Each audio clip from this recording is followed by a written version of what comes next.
میں تھوڑے وقت میں صرف ایک بات آپ کی خدمت میں عرض کروں گا کہ یہ یزید کے دور سے پہلے امام حسین پر جہاد فرض ہو چکا تھا۔ یزید کی بیعت اور یہ نا شراب وغیرہ کی کوئی بات نہیں تھی۔ خود حضرت معاویہ رضی اللہ عنہ کے زمانے میں بھی لوگ ان کے پاس آتے تھے محبت رکھنے والے کہ آپ کے بھائی نے صلح کر کے یہ کیا مصیبت ہمارے گلے میں ڈال دیجیے، ہمارے ساتھی مارے جا رہے ہیں، قتل ہو رہا ہے، ان کی جائیدادیں ضبط ہو رہی، معاہدے کی ذرا پابندی نہیں ہوئی، اور ممبر و محراب میں امت کے اتنے بڑے سردار رسولہ کے بھائی پر جمعہ اور عید کے خطبہ میں لعنت کی جاتی ہے کہ علی پر لعنت ہے اور اس سے معاہدہ، یہ کیا معاہدہ ہے؟ تو امام حسین نے یہی کہتے رہے کہ میرے بھائی نے ایک معاہدہ کر لیا۔ سورہ حسن پر بھی میرا خطبہ سنیں، شیعہ سنی بھی نہیں سمجھ سکے کہ حسن نے یہ سورہ کیوں۔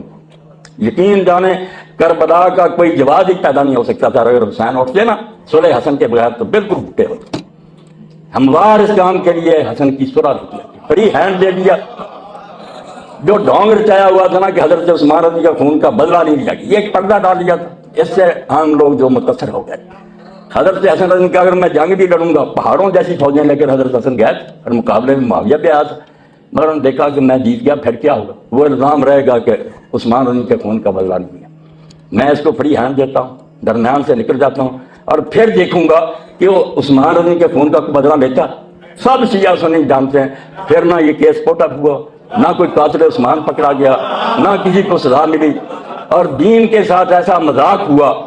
کہ کہہ رہے نا کہ دین قائم تھا، دین نہیں قائم تھا۔ بالکل یہ ٹھیک ہے نماز روزے کرتے تھے، میں صحیح بخاری سے لے کر حدیث کی ہر کتاب سے ثابت کروں گا کہ وقت تو نماز کے جو تھے وہ بہت بدل تھی، زور جو تھی عصر کے بعد پڑھی جاتی، عصر مغرب کے قریب، خطبہ جمعہ اتنا لمبا ہوتا کہ لوگ اشارے سے بیٹھے بیٹھے نماز پڑھتے، اور اگر کسی بیچارے نے اٹھ کر پڑھی تو اس کا سر قلم کر جائے گی۔ اور اس پر ہی حضرت حجر بن عدی نے جب زیاد سے کہا کوفہ میں کہ رسول اللہ کے بعد کوئی نبی نہیں آیا، نہ کوئی کتاب نازل ہوئی ہے، یہ نماز کا کوئی وقت ہے، جمعہ کی وجہ سے مغرب ہو رہی، تو ان بیچاروں کے خلاف کیس میرے معاویہ کے پاس بھیج جائے گا کہ انہوں نے بغاوت کی ہے۔ وہ بیچارے کہتے رہے کہ ہم حضرت حسن کی صلح پر قائم ہیں، مگر نہیں، ان کے سامنے قبریں کھودی گئی، کفن بچھائے گئے، اور حضرت حجر جیسے صحابی، حضرت حسین سے پہلے کی بات، راہب صاحب محمد کفن بچے ہوئے ہیں، قبریں کھودی گئی ہیں، کہا بچنے کی صرف ایک صورت ہے کہ تم علیہ السلام پر لعنت کر۔ انہوں نے کہا توبہ توبہ، عمر گزری ہم سے محبت کرتے، میں جان بچانے کے لیے لعنت کر، اور اپنے لوگوں سے کہا، ابن حجر رحمۃ اللہ علیہ صحابہ میں لکھتے ہیں، سب محدثین نے لکھا جو صحابہ پر کتابیں، کہ میرے کفن آلود کپڑے نہ، یہ خون آلود کپڑے نہ اتارنا، نہ بیڑیاں اتارنا، مجھے اسی طرح دفن کر دینا، میں پل صراط پر معاویہ سے اسی طرح ملاقات کروں گا، وہاں میری اس کی ملاقات ہوگی۔ اسی لیے جب لوگوں نے پوچھا کہ متى ذل الناس، لوگ کب ذلیل ہوئے، کہا ہینا مات الحسن، پہلی ذلت تو مسلمانوں کو اس نے نصیب ہوئی جب حکومت چھوڑنے کے باوجود حضرت حسن علیہ السلام کو زہر سے شہید کیا گیا، اور اس پر خوشی منائی گئی۔ یہ حضرات بیٹھے ہیں، میں حدیث کا حوالہ دوں گا، مسند احمد اور ابو داؤد شریف نکال لیں۔ وہاں دربار میں حضرت معاویہ کے مقدام بن نمازی کربر کچھ ساتھی گئے تھے حکومت اس کے پاس، تو حضرت مقدام سے کہا انہوں نے معاویہ نے کہ تجھے پتا حسن ابن علی فوت ہو گیا، تو انہوں نے انا للہ و انا الیہ راجعون کہا، جو دین کہتا عام آدمی کی موت پر کرو، تو امیر معاویہ نے کہا تو مصیبت ہے کہ حسن کا مرنا کوئی افسوسناک بات ہے، اور درباری بولا جمرات نطفہ اللہ، وہ تو ایک آگ کا انگارہ تھا جو خدا نے بجھا دیا۔ اس وقت حضرت مقدام نے کہا حسن کے مرنے کو میں مصیبت نہ سمجھ، رسول اللہ کی گود میں ہوتا تھا، رسول فرماتے تھے میں اس سے محبت رکھتا ہوں، اللہ تو بھی اس سے محبت رکھ، تم کہتے ہو اس کا مرنا کوئی افسوسناک ہی۔ تو اس پر کہا ابو اسحاق سبیعی نے کہ ایک ذلت تو مسلمانوں کو اس دن نصیب ہوئی کہ نواسہ رسول زہر سے شہید کیا گیا، اور اس کے مرنے پر یہ کہا گیا کہ اس کا مرنا کوئی افسوسناک بات ہے، وہ تو آگ کا انگارہ تھا تو بتا دیا گیا۔ کسی کو اس میں شک شبہ نہ، میں تاریخ کا حوالہ نہیں دوں گا، یہ ابن اسیر وغیرہ سب ناقل ہیں حدیث کی کتاب میں، اور کہوں گا کہ ان کو پرکھ کر دیکھ لو، اگر ضعیف ہے روایت میرے منہ پر مارو، کچھ خدا کا خوف کرو۔ حضرت معاویہ کا دور جو تھا، حضرت حسن شہید ہوئے، بعد میں بدھ یا زیاد، جس کے بارے میں علماء نے کہا کہ علانیہ جو شریعت کا حکم توڑا گیا نا، جیسے آئین کی خلاف ورزی ہوتی ہے، باقی بہانوں سے بات ہوتی تھی، علانیہ حضور نے فرمایا تھا کہ الولد للفراش للحائر آخر الحجر، کہ زنا سے کوئی بیٹا پیدا ہو تو وہ حلالی بچہ نہیں ہوتا۔ زیاد کو گواہیاں لے کر کہ میرے باپ ابو سفیان نے زیاد کی ماں سے زنا کیا تھا، یہ اس سے پیدا ہوا تھا میرا بھائی ہے، وہ زیاد بن عبید کہلاتا تھا، اس کو زیاد بن ابو سفیان بنا لیا، اور اس نے اور اس کی اولاد نے جو خدمت کرن کی کربلا بھی عبید اللہ ابن زیاد، اور بعد نے زیاد کو حرامی کو بھائی بنایا، اور اس پر صحابہ کرام نے صحیح مسلم اور بخاری دیکھیں،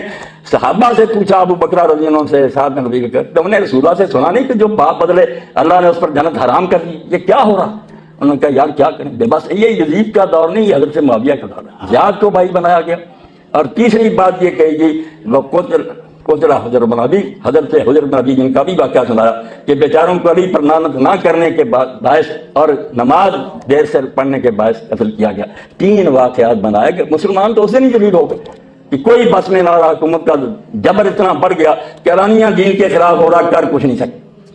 اور ان لوگوں نے ایسی حدیثیں پھیلانی شروع کر دی۔ امام ابن حجر کی فتح الباری دیکھیں، یہ حسین خون نہ دیکھا علیہ السلام تو یقین جانے یہ دین بن جاتا۔ خلیفہ بنا ولید ابن عبد الملک، علماء آ گئے، انہوں نے حدیث سنائی کہ اللہ کے رسول علیہ السلام نے فرمایا توبہ توبہ ان اللہ اذا استرا عبدا الخلافہ، کہ جب اللہ اپنے بندوں میں سے کسی کو خلافت دے دیتا نا کتب له الحسنات، اس کی نیکیاں لکھتا ہے، ولم یکتب السیئات، گناہ نہیں اس کے لکھے جاتے، اسے اجازت ہے جو چاہے کرے، صرف نیکیاں لکھی جاتی ہیں، گناہ اس پٹری پر امت چل پڑی۔ یہ حدیثیں اس وقت امام زہری رحمۃ اللہ علیہ گئے تو ولید نے پوچھا یہ حدیث سنا رہے ہیں علماء ٹھیک ہے؟ انہوں نے کہا بالکل ٹھیک ہے، قرآن کہتا ہے سورہ صاد میں یا داؤد انا جعلناک خلیفۃ فی الارض، آپ بڑے ہیں یا داؤد علیہ السلام بڑے؟ ولید سے پوچھا، اس نے کہا وہ تو نبی، اس نے کہا اللہ نے کہا داؤد ہم نے تجھے حکومت دی ہے، فاحکم بین الناس بالحق، لوگوں کے درمیان حق کے ساتھ فیصلے کرنا، ولا تتبع الہویٰ، اپنی مرضی کی باتیں نہ کرنا، فیضلک عن سبیل اللہ، اپنی خواہش نفس تجھے گمراہ کر دی۔ نبی کو کہہ رہا تم کون ہو کہ تمہارے گناہ نہیں لکھے گا؟ تو اس نے کہا ان لوگوں پر لعنت ہو، یہ ہمیں گمراہ کرنے کوئی۔ اس وقت ایسا دین کرنا شروع کر دیا، مگر وہ اسی لیے باطل قرار پا گیا کہ اگر یہ بات ہے نا کہ خلیفے جو ہیں ان کو استثناء حاصل ہے تو حسین نے خون کیوں پھر دیا، واسطہ رسول نے جان کیوں دی؟ یہ جھوٹ بولتے ہیں۔ اور اسی طرح لوگوں نے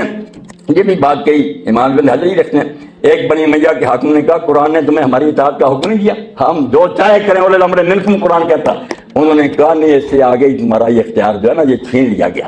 فَإِن تَنَازَعْتُمْ فِي شَيْءٍ فَرُدُّوهُ إِلَى اللَّهِ وَالرَّسُولِ، کہ اگر حکومت کا اور لوگوں کا جھگڑا ہو جائے تو فیصلہ اللہ رسول نے کرنا ہے، وہاں تک ہی تمہاری اطاعت ہے جب تم اللہ رسول کے تابع رہو، ورنہ نہیں۔ یہ میں مثالیں دے رہا ہوں کہ حضرت معاویہ کا دور اور بعد میں آنے والا دور، اس کو پڑھیں حدیثوں کی روشنی میں، بالکل ہمارے پاس ایک نیا اسلام ہوتا، اور ہی حدیثیں ہوتی اور ہی دین ہوتا۔ یہ حسین علیہ السلام کی بات ہے، کہتے ہیں علامہ اقبال جب حکومت نے قرآن سے رشتہ توڑا اور آزادی کے گرے میں زہر کے قطرے ٹکرا دیے کہ بولنے نہیں دینا، جو بولے گا سر اڑا دیا جائے گا۔ یہی ولید بن عبد الملک جب حکومت پر آیا، جمعہ اس نے بہت لمبا کر دیا۔ ایک تابعی جس کا امام ابن حجر نے علیہ صاحب ذکر، اس نے بیچارے نے کہا کوئی نیا دین تو حضور کے پاس نازل نہیں ہوا، یہ نماز کا کوئی وقت ہے؟